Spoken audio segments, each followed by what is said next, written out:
Vaccine के नाम पर जहर जो दिया गया है शरीर में लोगों के 80% लोगों ने कोविशील्ड लगवाया है और इस कोविशील्ड का असर जो है वो ऐसा नहीं है कि जस्ट ये जो कंपनी ने दावा किया है कि ये रेयर डिसीजेस हो रहे हैं, हार्ट अटैक्स हो रहे हैं, कार्डियक अरेस्ट हो रहे हैं, ब्लड क्लॉटिंग हो रहा है, ये तो अभी उन्होंने कबूला है, लेकिन इसका असर तो हम 3 साल से देख रहे हैं।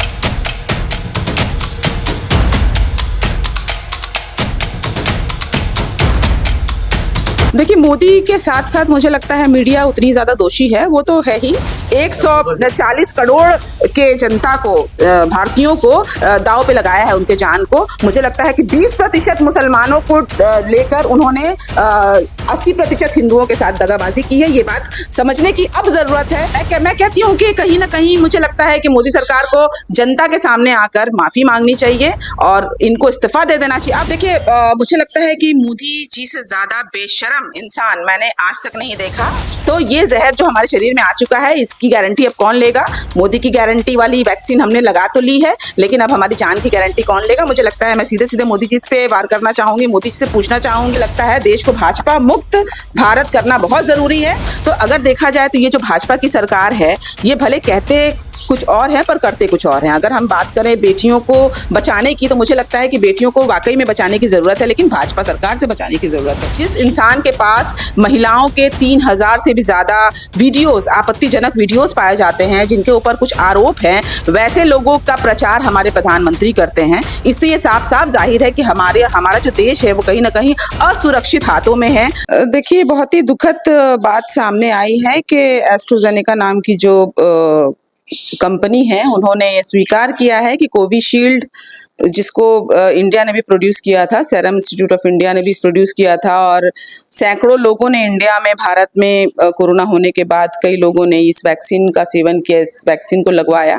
इनफैक्ट लगवाया नहीं बल्कि मैंडेटरी कर दिया गया था, इसको लगवाना ही पड़ा। कई लोग इसको लेके आशंकित भी थे, अपोजिशन भी बार बार चिल्ला रही थी, लेकिन फिर भी ट्रैवलिंग को लेके या कई ऐसे जगह थे जहाँ पर बिना वैक्सीनेशन के जाना मना था, तो इसके लिए इवन स्कूल के बच्चों को भी वैक्सीन लेना पड़ा। तो ये बहुत बड़ी बात, मुझे लगता है कि अभी ये बहुत बड़ी बात सामने आ रही है कि खुद इस इंस्टीट्यूट ने स्वीकारा है, बनाने वाली जो कंपनी है उसने स्वीकारा है कि इससे हार्ट के रोग हो रहे हैं, इससे ब्लड क्लॉटिंग हो रही है, TTS नामक रोग हो रहा है जिससे ब्लड क्लॉटिंग होने की आशंका है, और ब्लड क्लॉटिंग होने से जाहिर सी बात है कि बॉडी में हार्ट अटैक की संभावनाएं बढ़ रही हैं, जिसको हम कहते हैं कार्डियक अरेस्ट हो रहा है, यहाँ तक कि ब्रेन स्ट्रोक हो रहा है। और ये सिर्फ हो नहीं रहा है, अलबत्ता हम 2-3 साल से देख रहे हैं कि कई ऐसे युवा हैं जिसकी उम्र शायद 20 से 30 साल के अंदर है। कई लोग जो है अचानक से गिर जाना, कोलैप्स हो जाना, मर जाना, हार्ट के दौरे पड़ना। तो कई दिनों से ये बातें चल भी रही थी कि शायद इसका असर जो है वो वैक्सीन की वजह से होगा। देखिए, मोदी के साथ साथ मुझे लगता है मीडिया उतनी ज्यादा दोषी है, वो तो है ही, क्योंकि जिस तरीके से मोदी ने इस देश को 10 साल में, आप कह सकते हैं, पूरी तरीके से बर्बाद कर दिया है। और अगर हम इस कोविशील्ड और वैक्सीन की बात करें तो कोरोना के वक्त भी कई लोगों ने जिस तरीके से अपनी प्रवासी मजदूर की अगर हम बात करें, अपनी जान गंवाई, जिस तरीके से लोग रस्तों पर मरे, जिस तरह से लोग बेघर होकर मरे, बिना खाना के, बिना काम के लोग मरे, उसके साथ साथ वैक्सीन को मैंडेटरी करके, वैक्सीन के नाम पर जहर जो दिया गया है शरीर में लोगों के, 80% लोगों ने कोविशील्ड लगवाया है और इस कोविशील्ड का असर जो है वो ऐसा नहीं है कि जस्ट ये जो कंपनी ने दावा किया है कि ये रेयर डिसीजेस हो रहे हैं, हार्ट अटैक्स हो रहे हैं, कार्डियक अरेस्ट हो रहे हैं, ब्लड क्लॉटिंग हो रहा है, ये तो अभी उन्होंने कबूला है, लेकिन इसका असर तो हम 3 साल से देख रहे हैं। कोरोना में जिन लोगों ने जान गंवाई वो तो गंवाई नेचुरली, लेकिन कोरोना के बाद भी, वैक्सीन लेने के बाद कई लोग इंस्टेंटली मरे, कई लोग जो है कोरोना के वैक्सीन के बाद उनका असर दिखना शुरू हुआ, लोग अचानक से चलते चलते गिर जा रहे हैं, नाचते नाचते गिर जा रहे हैं, लोग सड़कों पर मर रहे हैं, लोग इनफैक्ट मैं कहूंगी जो लोग 20 से 30 साल के आयु वाले लोगों में डेथ रेट जो है, हार्ट अटैक्स के रेट्स जो हैं, वो अचानक से 3 सालों में बढ़ी है। और इसका कहीं ना कहीं जो हम ये देखिए, ये हम लोग समझ चुके थे कहीं ना कहीं कि वैक्सीन का असर अब हमारे शरीर में, मैं वैक्सीन नहीं कहूंगी, इस जहर का असर हमारे शरीर में कहीं ना कहीं दिखने लगा था।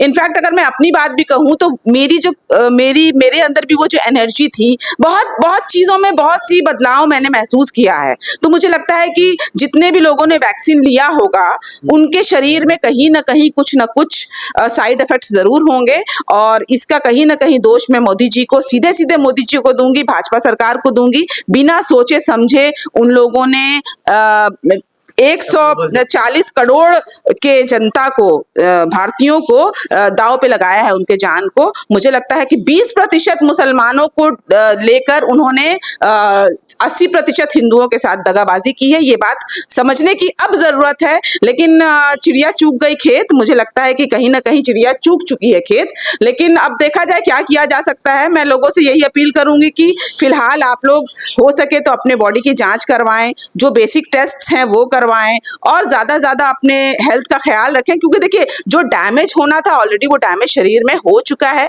जहर शरीर में फैल चुका है, और इसको नकारा नहीं जा सकता। और ये कोई मैं कहती हूँ कि कहीं ना कहीं मुझे लगता है कि मोदी सरकार को जनता के सामने आकर माफी मांगनी चाहिए और इनको इस्तीफा दे देना चाहिए। अब this is the high time, he should resign from his all the post. और हमें कोई भी भाजपा के लोग नहीं चाहिए, हमें मोदी नहीं चाहिए। मोदी की गारंटी जो थी वो हमारे जान पे बन आई है, और बस यही मैं कहना चाहूंगी। की बात कर रही है, मोदी जी कह रहे हैं कि वो तीसरी बार प्रधानमंत्री बनने के लिए तैयार है। देखिए, मुझे लगता है कि मोदी जी से ज्यादा बेशर्म इंसान मैंने आज तक नहीं देखा। वो जितनी बार आते हैं टीवी में, खैर प्रेस के सामने तो आते नहीं हैं, लेकिन मन की बात करने जितनी बार वो आए हैं, हम अगर नोटबंदी की बात करें तो कहते थे कि 50 दिन में फांसी लगा दो, मैं फांसी लगा लूंगा। तो क्या वो फांसी के तख्ते पर पहुंचे? नहीं। फिर उन्होंने कहा कि कोरोना के वक्त में घंटी और ताली बजवाई, एक सॉल्यूशन नहीं लाया, घंटी ताली बजवा कर वो कोरोना भगा रहे थे। उसके बाद उन्होंने बहुत सारी उल जलूल, बहुत से डैमेज किए हैं देश को, और मुझे लगता है कि देश को सिर्फ हिंदू मुसलमान को बांटने के सिवा, राम मंदिर हो या मंदिर मस्जिद की बात हो, उसको छोड़कर उन्होंने ऐसी कोई बात नहीं की है। और हाल में ये देखा गया है कि इतने दिन तक वो लोग जो कांग्रेस को कोसते रहे कि 70 साल में कांग्रेस ने देश को लूटा है, लेकिन मुझे लगता है कि 10 साल में जो देश को जो डैमेज हुआ है, दैट इज वेरी, मुझे लगता है आने वाले 10-20 साल में भी मुझे लगता है इसकी भरपाई नहीं हो पाएगी। अभी तो फिलहाल हमारे सेहत पे बनाई है, जितने भी लोग हैं, जब तक सेहत नहीं होगा, हेल्थ है तो सब कुछ है, अगर हेल्थ ही चली गई तो सब कुछ चला गया। तो ये जहर जो हमारे शरीर में आ चुका है, इसकी गारंटी अब कौन लेगा?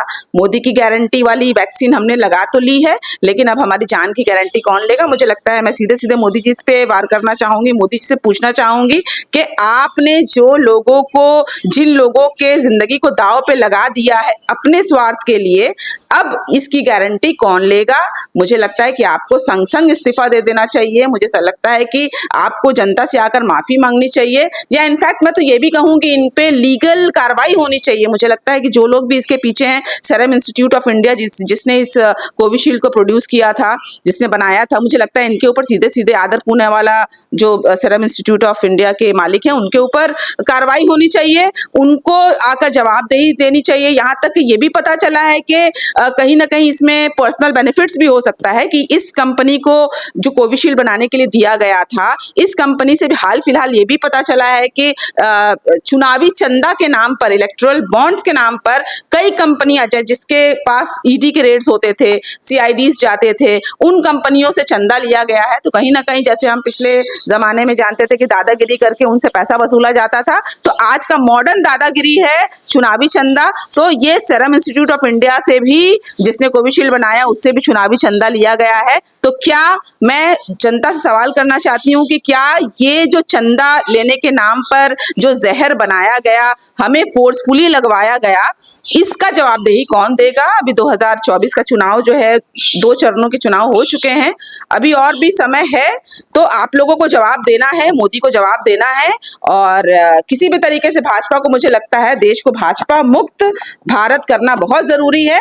लेकिन सिर्फ यही नहीं, बल्कि मैंने अभी कहा कि मोदी पर और भाजपा के लोगों पर जो लोग सीधे सीधे इसके जिम्मेदार हैं उनके ऊपर एक लीगल कार्रवाई होनी चाहिए। हो सकता है बहुत जल्द मैं भी जरूर एक पिटीशन फाइल करूंगी। मैं लोगों से भी अपील करूंगी कि ज्यादा से ज्यादा जिन्होंने अपने परिवार के सदस्यों को खोया है, जिन्होंने अपने हेल्थ को गंवाया है, वो सारे लोग मास में पिटीशन दे, सुप्रीम कोर्ट तक जाएं, और जो लोग भी कसूरवार हैं इनको कटघरे के पीछे जाना जरूरी है, ताकि आने वाले समय में कभी भी भारतीयों के लोगों के भावनाओं के साथ अपनी वजह से, अपने स्वार्थ की वजह से लोग इस तरीके का जहर जो है वो शरीर में ना डाल पाए। क्योंकि कर्नाटका में प्रज्वाल रवन्ना नाम के एक व्यक्ति को एमपी का टिकट दिया गया भाजपा से, कैसे देखते हैं इस चीज को? देखिए, ये जो सरकार है मुझे बहुत ताज्जुब लगता है कि देखिए, अगर हम इनकी बात करें तो बेटी बचाओ बेटी पढ़ाओ वाली जो ये सरकार है, मुझे लगता है कि अगर हम बहुत से अगर इंसिडेंट में देना अगर शुरू कर दूं, मणिपुर की घटना अगर हो, मणिपुर में हमने देखा कि किस तरीके से महिलाओं को बलात्कार किया गया और नंग अवस्था में घुमाया गया।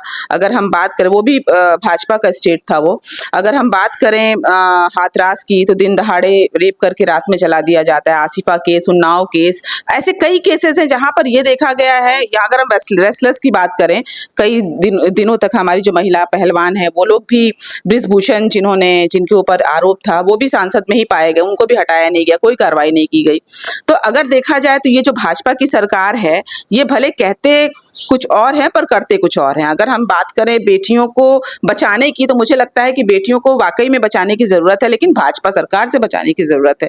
क्योंकि अभी आपने जो सवाल उठाया कि कर्नाटका में इस तरीके से जो बहुत ही मैं कहती हूँ बहुत निंदाजनक बात है कि जिस इंसान के पास महिलाओं के 3000 से भी ज्यादा वीडियोस, आपत्तिजनक वीडियोस पाए जाते हैं, जिनके ऊपर कुछ आरोप हैं, वैसे लोगों का प्रचार हमारे प्रधानमंत्री करते हैं। इससे ये साफ साफ जाहिर है कि हमारा जो देश है वो कहीं ना कहीं असुरक्षित हाथों में है। महिलाओं के लिए, युवाओं के लिए, छात्रों के लिए, बच्चों के लिए किसी भी तरीके से मुझे लगता है ये देश सुरक्षित हाथों में नहीं है। तो मोदी जी को ये सवाल मुझे लगता है मोदी जी को इसका जवाब देना होगा कि वे ऐसे लोगों को टिकट क्यों देते हैं, ऐसे लोगों को प्रचार क्यों करते हैं जिनके ऊपर सीधे सीधे बहुत सारे एक्यूजिशंस होते हैं, बहुत सारा आरोप होता है। मुझे लगता है कि ये कोई नई बात नहीं है।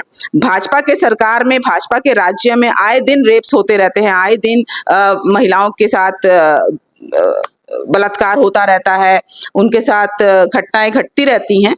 तो मुझे लगता है कोई नई बात नहीं है। और मोदी जी को मैंने जैसा कहा कि हर एक दिशा में, हर एक फील्ड में मोदी की गारंटी फेल हुई है, मोदी सरकार फेल रही है। महिलाओं की बात करें, अगर हम सुरक्षा की बात करें, देश में चाइना को लाल लाल आंखें दिखाने वाली ये जो सरकार है, कहीं ना कहीं फ्लॉप होती हुई नजर आ रही है।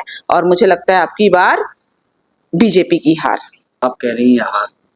देखिए, बीजेपी में मुझे लगता है कि मूर्खों की कमी नहीं है। बीजेपी की अगर आप एक स्टेटमेंट, अगर बीजेपी के जितने भी सांसद हों या बीजेपी के जो कार्यकर्ता हैं, उनकी अगर आप बातें को सुनेंगे तो उनका एक ही आइडियोलॉजी है, एक ही आइडियोलॉजी। वो मुद्दों से हटके बात करते हैं। वो पाकिस्तान पर बात करेंगे, वो राहुल को पप्पू बनाएंगे, वो कांग्रेस को दोष देंगे, वो नेहरू को दोष देंगे, वो हिंदू मुसलमान की बात करेंगे, वो हदीस और इस्लाम की बात करेंगे। लेकिन अगर आप उनसे मुद्दे की बात करेंगे, अगर आप उनसे सही में ये पूछेंगे कि 10 सालों में क्या किया, तो 10 सालों में वो ये दिखाएंगे कि उन्होंने मंदिर मस्जिद किया, उन्होंने राम मंदिर बना दिया, उन्होंने लोगों को लड़वा दिया। इसके सिवा उनके पास और कोई भी मुद्दा नहीं है। तो मुझे लगता है कि ऐसे सरकार को सीधे सीधे इस्तीफा दे देना चाहिए। उनको, मुझे लगता है इलेक्शन कमीशन से उनको बाइकआउट कर देना चाहिए। और अगर ये सब कुछ नहीं होता है तो जनता के पास अभी भी आपके पास वोटिंग राइट्स है, तो अपने वोट के अधिकार को समझिए।